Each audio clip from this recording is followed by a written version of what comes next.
एक प्राइवेट कमरे में बैठो, जब बात करनी होती है फोन पे किसी से तब तो तुम छत पे भाग जाते हो या फिर इधर उधर भाग जाते हो या ऐसे जगह चले जाते हो जहां पे किसी की आवाज बिल्कुल नहीं आती है ना।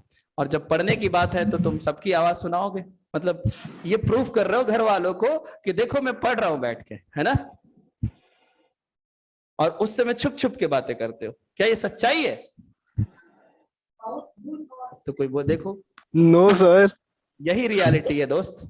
नहीं सर, ऐसा नो नहीं है। ऐसे ही सर। होता है, मैं है नहीं कह रहा हूं कि आपके साथ भी है, लेकिन ज्यादातर केसेस में ऐसे ही है कि जब बात करना होता है तो इंसान भाग जाता है, इधर उधर छुप जाता है, छत पे भागता है। और लड़कों के पास तो ऑप्शन होता है कि वो घर से बाहर भी जाकर और रोड पे टहलते टहलते बातें करते हैं। लड़कियों के पास दुनिया थोड़ा की सा रीत है ऑप्शन नहीं सर। होता, वो घर में ही इधर उधर बातें करती रहती है ना। ऐसा होता है। देखो मैं नहीं कह रहा हूं कि आपके साथ भी ऐसा है, लेकिन जनरली मैक्सिमम लोगों के केस में ऐसा है, ठीक है। तो वही सेम चीज अगर मैं बार बार चीजों को उसी से कंपेयर क्यों करता हूं, क्योंकि मेरा मानना है कि अगर आप उस चीज को उससे कंपेयर करके और पढ़ाई को रिलेट करोगे ना तो हर चीज आपको समझ आने लगेगा। ये पता चलेगा कि क्या अगर मैं उस केस में जो काम करता हूं अगर वही काम यहां भी करूं तो क्या मैं सक्सेस हो पाऊंगा कि नहीं। सिंपल सी बात मैंने बताया आपको कि जितना डेडिकेशन उस चीज में होता है, इंसान को भूख भी नहीं लगती है, प्यास भी नहीं लगती है, नींद भी नहीं आती है और 24/7 उसी में लगा रहता है, बातचीत करता रहता है फोन पे, पता नहीं कौन सी बातें होती है। क्या अगर वो डेडिकेशन आप अपने पढ़ाई में लगा दो सेम, तो क्या आपको कोई रोक सकता है सफल होने से? नहीं सर।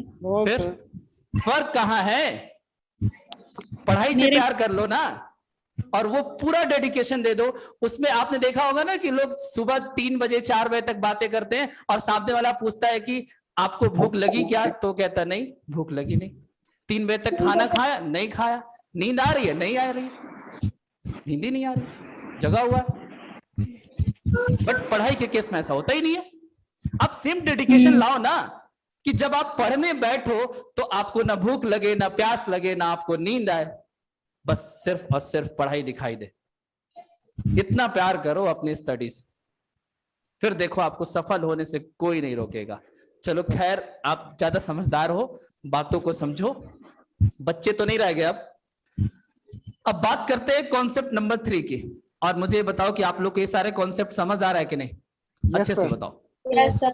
आ रहा है ना? किसी को कोई डाउट नहीं है ना? No sir. अच्छा, जो बातें मैंने कहा वो गलत तो नहीं कहा ना? कुछ सही बातें है ना? अच्छा, किसके किसके साथ ऐसा है वो तो बताओगे नहीं तुम? एक्सपीरियंस है आपका, एक्सपीरियंस। भाई एक टीचर के पास हर चीज का एक्सपीरियंस होता है ना, तभी तो वो टीचर है। यस अब सर। आपके प्रॉब्लम्स को हम ना समझे तो फिर हम टीचर किस बात के?